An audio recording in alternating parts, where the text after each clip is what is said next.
അവൾ വലുതായപ്പോൾ അവളുടെ അമ്മ അവളെ വീടിന് ചുറ്റും പോകാൻ അനുവദിച്ചു. മോളിക്ക് അവധി ദിവസമായിരുന്നു. നദിക്കടുത്തുള്ള പൂന്തോട്ടത്തിൽ അലഞ്ഞു തിരിയാൻ ആഗ്രഹിക്കുന്നുവെന്ന് അവൾ അമ്മയോട് അഭ്യർത്ഥിച്ചു. അവളുടെ അമ്മയും സമ്മതിക്കുകയും ഇത്രയും ദൂരം പോകരുതെന്ന് അവളോട് പറയുകയും ചെയ്തു. മോളി മല കയറി സ്വർണ്ണ ജാലകങ്ങളുള്ള വീട്ടിലേക്ക് നോക്കാൻ തീരുമാനിച്ചു. അവൾ സൈക്കിൾ എടുത്ത് പർവ്വതത്തിന്റെ മുകളിൽ എത്താനുള്ള യാത്ര ആരംഭിച്ചു. മലമുകളിലെ ഉപേക്ഷിക്കപ്പെട്ട വീട്ടിലേക്കുള്ള ഇടുങ്ങിയ ഒരു റോഡ് അവൾ കണ്ടെത്തി. ഒരുപാട് പോരാട്ടങ്ങളിലൂടെ അവൾ മലയുടെ മുകളിൽ എത്തി. ഏറ്റവും വൃത്തികെട്ട വീട് കണ്ട് അവൾ ഞെട്ടിപ്പോയി.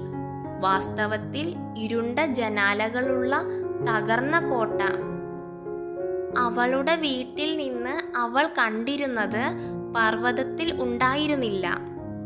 അതേ പർവ്വതത്തിന്റെ മടിത്തട്ടിൽ നിന്ന് അവൾ കണ്ട സ്വർണ്ണ ജാലകങ്ങൾ വാസ്തവത്തിൽ ഇരുണ്ടതും വൃത്തികെട്ടതുമായ ജനാലകളുടെ പ്രതിഫലനമായിരുന്നു.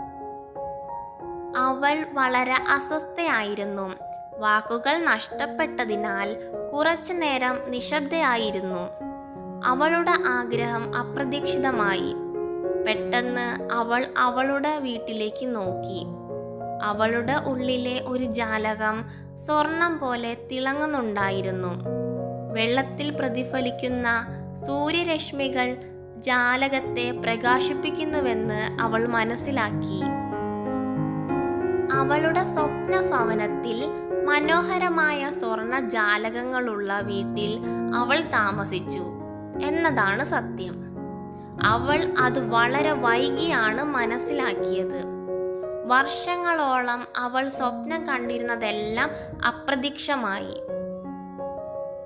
അതിനാൽ എല്ലാ തിളക്കങ്ങളും സ്വർണമല്ലെന്ന് മനസ്സിലാക്കുക.